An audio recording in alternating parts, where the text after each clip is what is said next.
Last week, something really scaring occurred in Europe, in the old Europe. The Prime Minister of Slovakia, Robert Fico, had been attacked by an extreme leftist activist. The guy who attacked Robert Fico is 71 years old, I believe, and he shot 5 times the Prime Minister. Fortunately, only 4 shot hit the target, 1, fortunately, it didn't hit the target. And at the moment of this recording, Mr. Fico is fighting against his death in the hospital. At the moment, he just passed through another surgery, and it seems it was successful, he's stable, but we don't know if he will survive or not.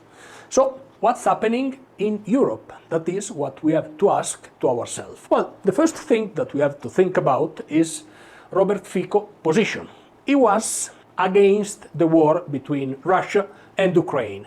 He didn't support the European unconditional support to Ukraine, and he didn't support what is the main position at level of NATO of unconditional, I repeat, unconditional support to this war. Why? I believe that his point of view is logical, because fighting indirectly with a nuclear power could be very dangerous for Europe. So, to be prudent at that level, I consider that is more wise than supporting without questioning Ukraine, even though everybody is agree in Europe that Ukraine, unfortunately, has been invaded from Russian forces. Anyway, he didn't support the European point of view. He was more aligned, or is more allied, with the position of Viktor Orban, the Prime Minister of Hungary. Having said that, it's important to mention that the press and the political mainstream in Europe could not criticize Mr. Fico of being of extreme right, for the simple fact that Mr. Fico actually was a communist member, but not the new communist, the one that came out from the ashes of the old Soviet communist. He was actually somebody that had ideals aligned with the old communist idea, the old Soviet ideas. But the extreme left in Europe and the press, nowadays they cannot criticize Mr. Fico of being extreme right, because actually he was a communist. But I'm sure that he wasn't a communist, he would have been accused widely of being of extreme right. So, because the extreme right accusation is the perfect cliché of the mainstream medias and of the mainstream parties throughout Europe. It doesn't matter if they are left-wing or right-wing, but when somebody do not agree with them, they are immediately described as of extreme right. So, but from what happened in Slovakia, we have few lessons that we have to take. The first lesson that we have to take, that has to be taken, is the fact that the new communist, the new social communist ideas, the woke idea, the extreme protection of the environment, all these ideas have nothing to do with the old communist ideas.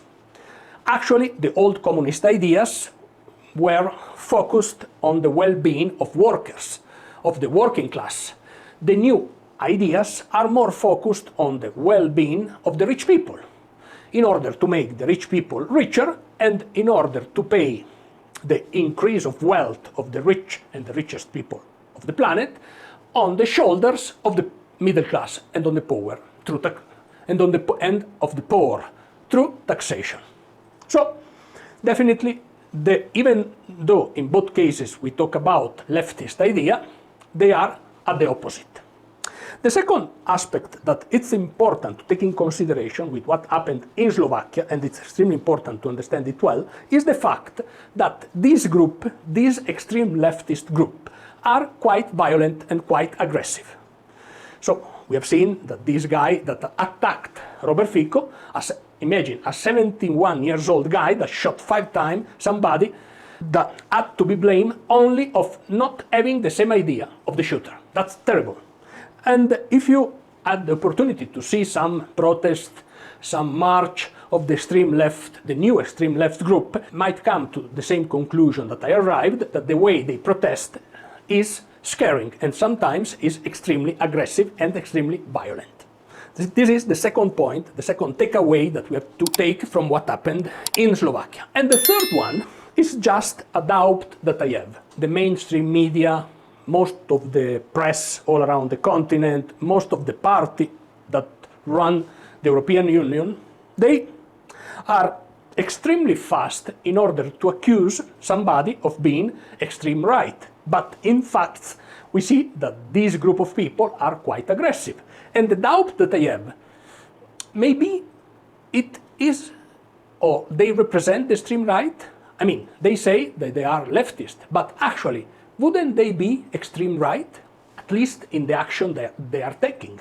For example, to shoot somebody that doesn't think like you is an extreme right action. Or to organize a violent protest, for example, like we have the opportunity to see in the United States or in Europe in the university, with all the groups that are protesting pro-Hamas, pro the terrorist group of Hamas. All these groups are quite aggressive. Are they extreme right? Maybe.